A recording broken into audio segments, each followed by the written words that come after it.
Bismillah. À la suite de cet épisode, la journée s'étira interminablement. Lucie passa l'après-midi sous la véranda, son livre à la main, les yeux fixés avec espoir sur la rivière qui baissait quasiment à vue d'œil. Si le temps se maintenait au beau, on pourrait sans doute établir un pont flottant dès le lendemain. Après le dîner, Kern alla faire la tournée du bétail. Il revint du bout d'une demi-heure, fou furieux. « J'ai besoin de vous, Lucie. » « Cela m'étonnerait, riposta-t-elle sans lever le nez de son livre. Elle faisait semblant de se passionner pour sa lecture afin de se donner une contenance, mais avait à peine réussi à lire 3 pages depuis le début de l'après-midi. « C'est d'une bande d'enfants que vous avez besoin, pas de moi. » Karl leva les yeux au ciel en poussant un soupir excédé. « Ce crétin de taureau s'est encore enlisé. » Lucie leva vers lui un regard incrédule. « Vous plaisantez, je suppose. Si vous croyez que j'en ai envie. Où est-il ? Au même endroit. Je crois que je vais être obligé de me séparer de lui. Il a beau être superbe, je ne tiens pas à ce qu'il engendre une race de crétins. En attendant, il faut le sortir de là. Je vous prêterai une paire de bottes cette fois. » Qui aurait pu résister à cet appel ? Sûrement pas Lucie, d'autant que son inactivité forcée lui pesait et qu'elle commençait à s'ennuyer ferme. Le temps d'aller chercher Toby, et je vous suis. Pourquoi ne pas le laisser ici ? On ne laisse pas un enfant dans une maison vide, déclara-t-elle d'un ton péremptoire. Vous craignez qu'il dépose une plainte pour négligence ? Lucie sourit. Qui sait ? Mais imaginez qu'un feu se déclare, reprit-elle plus sérieusement. Cela m'étonnerait, je lui ai formellement interdit de fumer au lit. Ce trait d'humour, qui aurait dû la faire sourire, la laissa au contraire étrangement désemparée. Une boule se forma dans sa gorge tandis qu'elle le contemplait. Interdite. Par quel mystère cet homme lui donnait-il à la fois envie de rire et de pleurer ? « Je vais chercher Toby, » déclara-t-elle d'une voix étranglée. Dès que le tracteur s'immobilisa, Lucie se précipita pour retirer de la boue les sacs de jute qu'ils y avaient laissés la fois précédente. Un hurlement de protestation l'arrêta net. Kern la rejoignit en courant.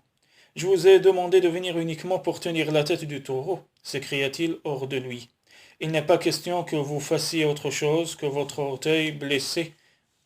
Tenez-vous tranquille jusqu'à ce que je sois prêt à creuser. Vous oubliez que je suis une fille de la campagne et que j'en ai vu d'autres. » Ce n'est pas ce que vous prétendiez la dernière fois, si je ne m'abuse. Vous étiez une avocate, alors et moi un éleveur de bétail tout juste bon à manier la pelle. Remarquez, si vous acceptiez de devenir femme d'éleveur... » À ces mots, Lucie lâcha le sac qu'elle tenait en main en fusillant Kern du regard. « Très bien, je lui tiendrai la tête quand vous serez prêt. » La tâche fut moins rude cette fois. Le taureau se montra plus docile et leur équipe fonctionna beaucoup plus efficacement. Une vague de tristesse submergea la jeune femme tandis qu'elle regardait Kern se démener comme un beau diable. À la même heure, le lendemain, elle serait peut-être loin. Levant les yeux vers le ciel étoilé, elle se surprit à prier pour qu'il pleuve de nouveau. Pourquoi s'imposer le sacrifice d'une séparation si cela lui brisait le cœur ? Se demanda-t-elle pourquoi ne pas l'épouser. Elle baissa la tête, la gorge serrée. Le mariage serait pire encore. Kern serait à elle sans l'être vraiment. Or, elle n'était pas femme à se contenter de demi-mesures. La libération du taureau mit un terme brutal à sa douloureuse méditation. Kern entraîna l'animal vers un enclos dont il referma la barrière d'un geste déterminé. « Et voilà, je suis pas prêt de le relâcher, celui-là.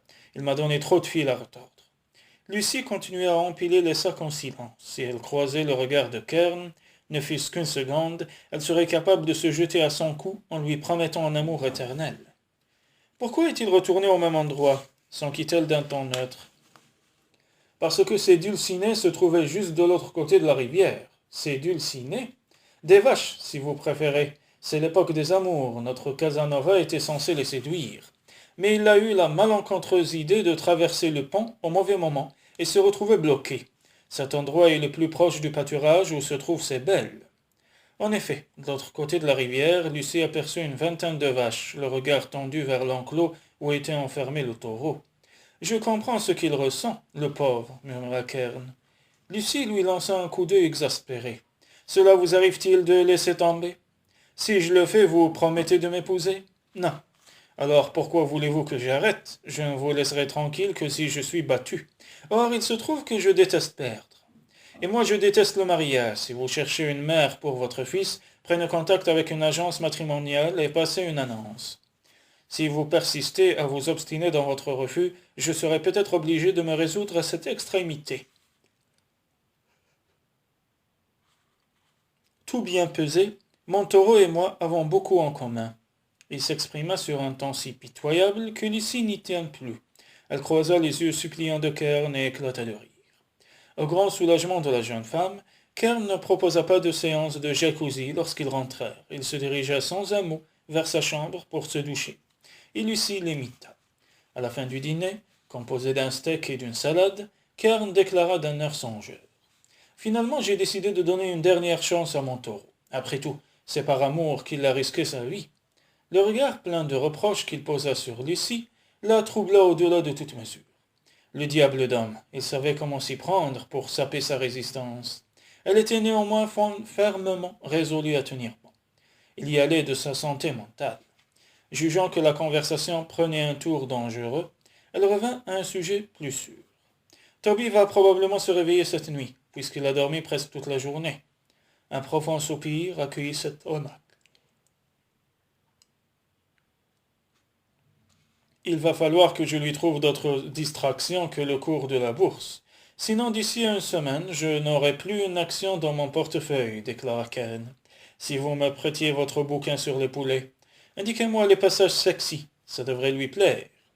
Lucie affecta de prendre une mine sévère. Voyons, Karen, Toby est bien trop jeune. Pas si c'est un vrai McAllister, rétorqua-t-il avec aplomb. Vous prenez du café? Non merci, je monte me coucher. Kern acquiesça d'un hochement de tête. À demain, murmura-t-elle. Une tristesse indicible lui étreignit le cœur comme elle murmurait ces paroles. Demain, la rivière aurait peut-être retrouvé son cours habituel. Et elle pourrait partir. Demain, elle ne verrait plus Kern. Vous prendrez Toby dans votre chambre? Demanda-t-elle avant de quitter la pièce. Elle désirait désespérément garder le bébé avec elle, mais il n'avait pas plus de place que son père dans sa vie. Il faut que j'aille faire un dernier tour. Vous n'aurez qu'à le laisser dans le living de Clary. Je le prendrai en rentrant. Et n'oubliez pas de me signaler les passages érotiques dans votre livre. Puisque aucune femme ne veut de moi, il ne me reste plus qu'à me rabattre sur la vie amoureuse des poulets. Kern demeura absent des heures. Allongé dans son lit, Lucie tendait l'oreille, guettant son retour. À minuit, Toby se réveilla, elle lui donna un biberon et le changea, trop heureuse de pouvoir le dorloter encore une fois. Lorsqu'elle le recoucha, son cœur se serra douloureusement, tandis qu'une larme furtive glissait sur sa joue. Une heure plus tard, après avoir compté les moutons sans succès, elle finit par se lever. Folle d'inquiétude, elle se rendit à tout hasard dans la chambre de Kern. Comme elle s'y attendait, elle était vide. L'atmosphère spartiate et l'ordre méticuleux de la pièce la surprirent.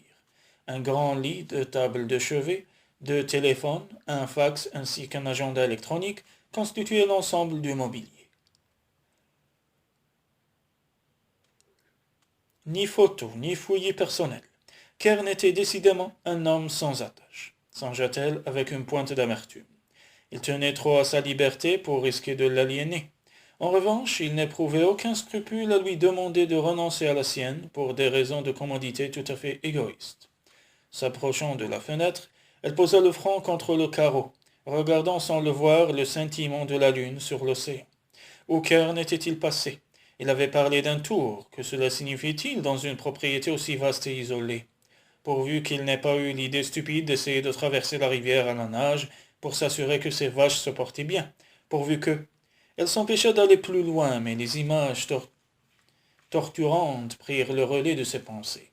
Le corps de Kern flottant inanimé sur la rivière, Kern électrocuté par une clôture électrique, gisant Dieu savait où, Kern éventré par un taureau furieux, perdant des litres de sang dans la boue. Un gémissement angoissé monta de sa gorge. Que faire? Soudain, son visage s'illumina. Bluet. Bluet pouvait l'aider. Galvanisée, elle se rendit sous la véranda.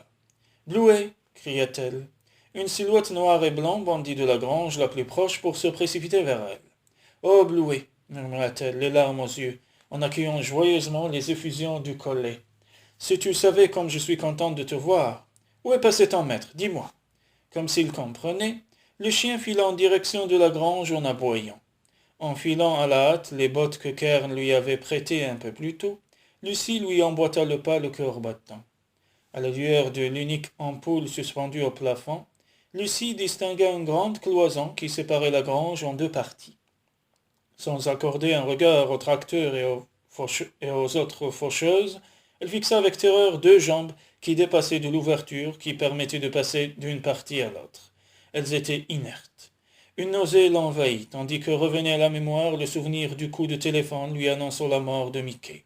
Paralysée par l'horreur, elle contemplait ses jambes sans pouvoir approcher quand un jappement de blouet la tira de son hébétude. Les jambes venaient de bouger. Lucie se rua et découvrit Kern étendu de tout un sang long, à côté d'une vache.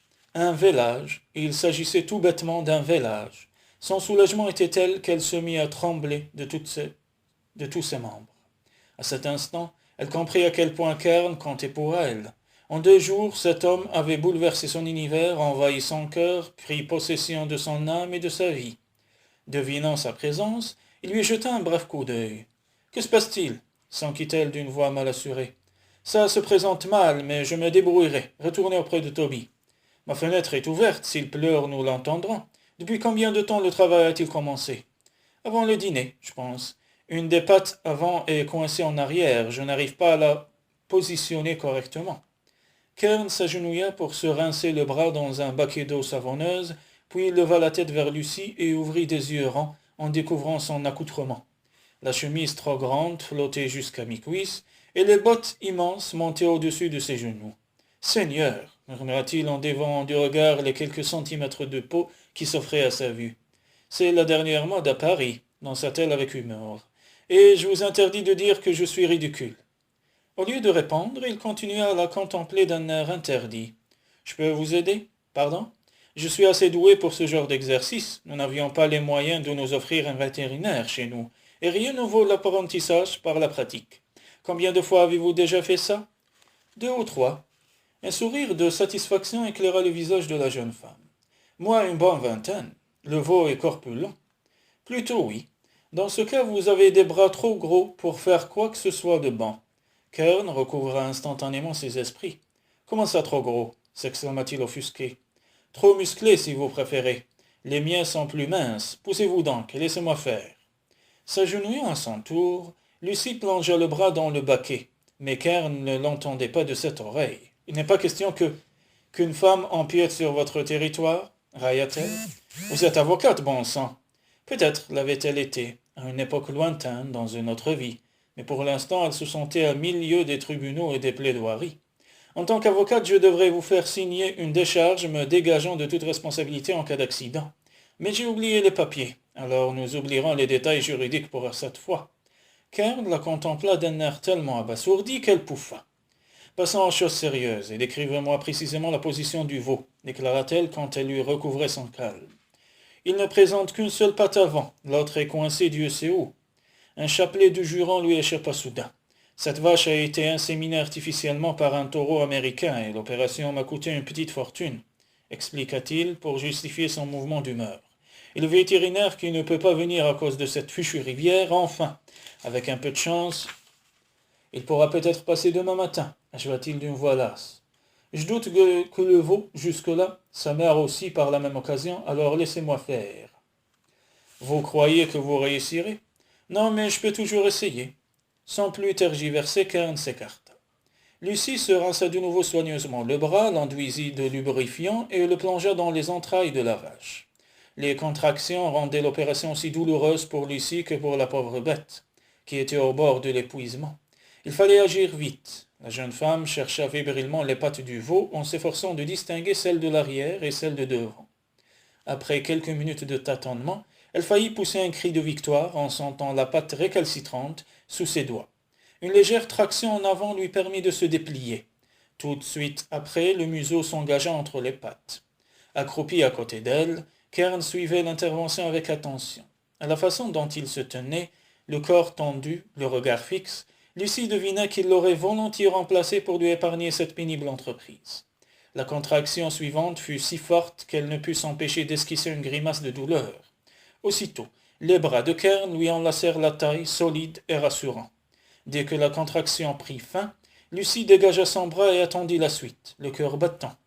Très vite, deux petits sabots se présentèrent dans une position parfaite. Lâchant Lucie, Kern passa à l'action en enroulant une corde assez lâche autour des sabots pour faciliter le travail de la mère en tirant. Un museau humide apparut, puis la tête tout entière, et enfin un veau qui se dressa sur des pattes flageolantes en ouvrant de grands yeux étonnés. Lucie exultait. C'était chaque fois le même miracle, le même bonheur d'assister à une naissance. Tout en caressant le veau, elle leva vers Kern un visage rayonnant. « C'est une génisse, s'exclama-t-elle. « Une vraie beauté, répliqua Kern d'une voix sourde. Prenant alors l'animal dans ses bras, il la déposa auprès de sa mère qui entreprit de la nettoyer avec sa langue, suivant un rituel vieux comme le monde. Lucie et Kern se rincèrent ensuite longuement avant de s'essuyer avec une serviette que Kern avait pris la précaution d'apporter. Épuisé par ces événements, Bluet s'était allongé et dormait paisiblement dans la paille. Assise un peu à l'écart sur un tas de foin, Lucie contempla Kern en souriant. « Ce n'est pas seulement pour le profit que vous faites ça, n'est-ce pas? Vous adorez vous occuper des animaux, vous aimez cette vie au contact de la nature. » « Vous aussi, vous avez ça dans le sang, dit-il en venant la rejoindre. C'est ici que vous êtes chez vous, pas à Sydney. Lucie secoua tristement la tête. C'est cruel d'insister, Kern. Il lui caressa la joue et l'obligea à le regarder. Comment puis-je être cruel en vous proposant ce que vous désirez le plus au monde? Lucie ne tenta même pas de résister quand il l'enlaça d'une main ferme. C'était trop doux, trop bon. Restez, Lucie. Vous me demandez ça à cause de Toby, mais détrompez-vous. C'est pour moi que j'ai envie que vous restiez, pas pour mon fils. Je me sens bien avec vous. Vous riez quand je ris, quand je me sens frustré, je vois à votre regard que vous me comprenez. Et quand vous contemplez mon fils, mes terres ou mes animaux, je lis de l'amour dans vos yeux. Ce que nous partageons est trop rare, trop précieux pour que je vous laisse partir, Lucie. Kern, je ne peux pas. Posant un doigt sur ses lèvres, il la fit taire. Au lieu de m'expliquer les raisons pour lesquelles vous refusez, réfléchissez à toutes celles que vous avez de rester. Vous êtes faite pour vivre ici. Regardez-vous, bon sang. Vous êtes assise sur un tas de foin, fatiguée, aussi sale qu'une souillon. Et pourtant, vous jubilez d'avoir aidé cette génisse à venir au monde. Vous êtes heureuse, cela crève les yeux, et moi j'ai très envie de vous embrasser.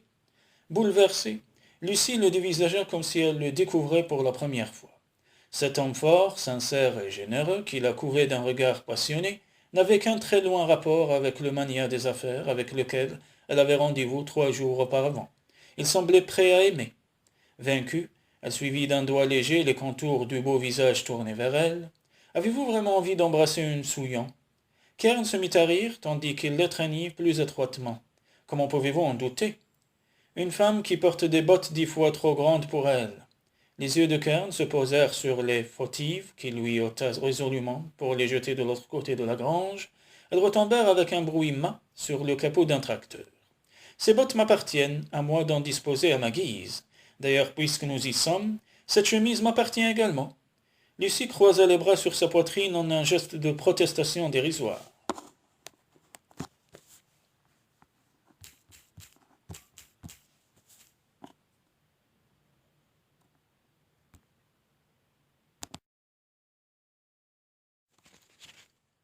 Ne me touchez pas, trop tard. » Écartant les mains de la jeune femme, Kern l'enveloppa d'un regard caressant qui la fit frémir de volupté.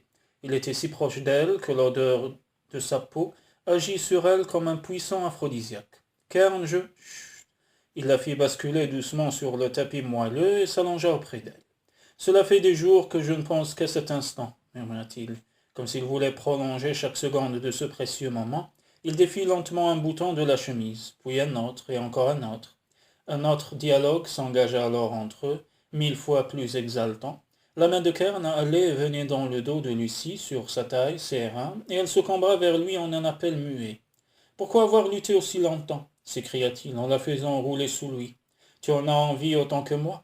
Il l'embrassa avec fougue et Lucie gémit, savourant cet avant-goût d'une union plus totale, puis elle croisa le regard de Kern et crut chavirer sous l'intensité du désir qu'il reflétait.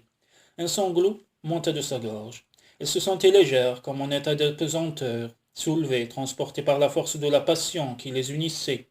Kern, chuchota-t-elle d'une voix pressante, je sais, moi aussi. Le souffle de Lucie s'accéléra quand il repoussa avec une hâte fébrile les derniers vêtements qui les séparaient. Tu es si belle, si douce. Un soupir s'échappa des lèvres de Lucie, un gémissement à peine audible d'abandon au bonheur. Bouleversée, elle abaissa lentement la tête de Kern vers la sienne et l'embrassa avec ferveur. Il vint en elle très doucement, puis peu à peu, la passion prit le pas sur la douceur, et tous deux s'abandonnèrent au plaisir fou, sauvage, qui prenait possession de leur corps. Brûlantes, inattendues, des larmes de joie montèrent aux yeux de Lucie. Jamais elle n'avait connu bonheur aussi parfait.